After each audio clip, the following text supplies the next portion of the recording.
नमस्कार साथियों इस टॉपिक में हम बात करेंगे कि बिना दाखिल खारिज के भी आप ज़मीन की रजिस्ट्री कर सकते हो। मैं आपको विद प्रूफ और कानून भी दिखाऊंगा आपको। लेकिन एक चीज़ है साथियों कि आप अधूरी जानकारी मत लीजिए। कुछ जो बिना दाखिल खारिज के आप रजिस्ट्री करवाते हो उसके नुकसान क्या भविष्य में हो सकते हैं वो भी आप जान लेना, ठीक है। वरना जो है आप बिना दाखिल खारिज के रजिस्ट्री तो करवा ही सकते हैं, ज़मीन खरीद भी सकते हैं और बेच भी सकते हैं, लेकिन कुछ नुकसान होंगी। और कैसे बेच सकते हैं वो कानून भी हम आपको बताएंगे, ठीक है। उससे पहले एक चीज़ और, यदि आप किसी मैटर पर लीगल एडवाइस लेना चाहते हैं, कानूनी सलाह, या उत्तर प्रदेश में आप जमीन खरीद रहे, डॉक्यूमेंट्स वेरिफिकेशन करवाना है, जैसे मान लीजिए उसमें डबल रजिस्ट्री तो नहीं, अंश से अधिक विक्रय तो नहीं, सरकारी जमीन तो नहीं, कोई केस तो नहीं चल रहा, ठीक है, सारी चीज़ें आप चेक करवा सकते हैं। कॉन्टैक्ट नंबर वीडियो के डिस्क्रिप्शन मिल जाएगा। साथियों, कई लोग ये कहते हैं कि सर एक ज़मीन खरीद रहा हूँ, दाखिल खारिज नहीं है, एक्स प्रॉपर्टी दाखिल खारिज नहीं है, तो रजिस्ट्री नहीं करवाते वो, ठीक है, या उनके मन में डाउट रहता है कि नहीं खरीद सकते। तो मैं आपको बताऊं, हालांकि बिना दाखिल खारिज वाली ज़मीन जो है आप खरीद रहे हो तो उसमें भी आप चेक करें कि दाखिल खारिज है कि नहीं और किस वजह से नहीं हुआ, ठीक है। ये कानून देखिए आप क्या कहता है। ये कानून कहता है विक्रय के आवश्यक तत्व। विक्रय की परिभाषा धारा 54 कहती है कि विक्रय ऐसी कीमत के बदले स्वामित्व का अंतरण है जो दी जा चुकी है या जिसका देने का वचन किया जा चुका है, या जिसका कोई भाग दिया गया हो, किसी भाग के देने का वचन किया गया हो। सीधा आप यहां पे देखिए कि अंतरक विक्रेता अपनी संपत्ति का पूर्ण अंश उस पर सभी अधिकार अंतरित क्रेता को हस्तांतरित कर देता है।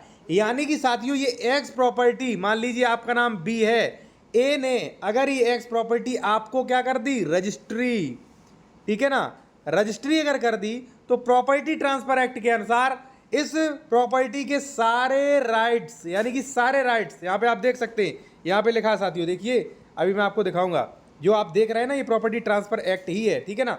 सारे राइट्स यहां पे क्या लिखा है कि स्थायी रूप से, ठीक है, अंतरित कर देता है पूर्ण, ये तो सारे राइट्स जो है स्थायी रूप से अंतरित कर देता है।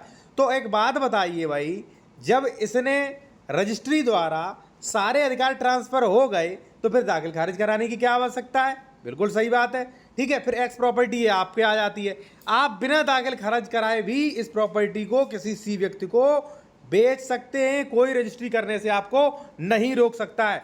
क्यों? क्योंकि रजिस्ट्री से सारे अधिकार, सारे स्वामित्व ट्रांसफर हो जाते हैं, ठीक है। जब 20 स्वामित्व, पूरे स्वामित्व मिल गए तो 20 को भी ट्रांसफर कर सकता है, ठीक। तो बिना दाखिल खारिज की रजिस्ट्री की जा सकती है, लेकिन इसके कुछ साइड इफेक्ट बहुत बड़े बड़े हैं, वो भी आप जान लीजिए, ठीक है।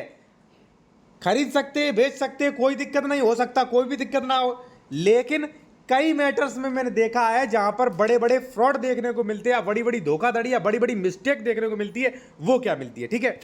एक चीज मैं फिर से कहूंगा कि कई लोग जो है मेरा कमेंट्स में जो है कॉन्टैक्ट नंबर मांगते हैं, तो भाई कॉन्टैक्ट नंबर वीडियो के डिस्क्रिप्शन में मिल जाएगा आपको, ठीक है ना। अब साथियों क्या है, देखिए मैं एक चीज बता दूं, जैसे ये एक्स प्रॉपर्टी मान लीजिए रजिस्ट्री है, ये आपको बेच रहा है, आप भी हैं, आपको बेच रहा है ए, ठीक है, दाखिल खारिज नहीं है, तो इसमें तमाम समस्याएं हो सकती हैं और कई चीजें आपको फिर चेक करना पड़ेगा, ठीक है ना। मैं ये नहीं कह रहा हूं कि होगी, हो सकती है, इसलिए आपको जांच अधिक करनी पड़ेगी, ठीक है।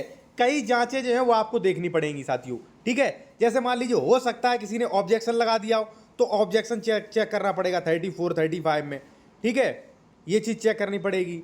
या मान लीजिए इस पर कोई केस तो नहीं चल रहा, ठीक है। या मान लीजिए ये जो खातेदार ये ने जिससे खरीदी थी वो किस श्रेणी का भूमिदर था, ठीक है, जमीन किस श्रेणी की थी, फसली वर्ष उसका, और खतौनी पे सारे आदेश, ठीक है। तो सारी चीज़ें आपको चेक करनी पड़ेंगी, ठीक है ना।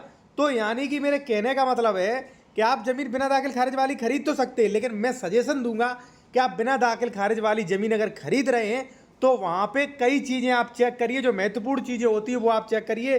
श्रेणी नंबर, खातेदार का वर्ग, इसका दाखिल खारिज कोई ऑब्जेक्शन तो नहीं लगा है, इस घाटे पर किस किस धारा में वाद लंबित है, ठीक है, और इस पर कोई लोन तो नहीं, कोई स्टे तो नहीं लगा, ये सारी चीजें चेक करिए।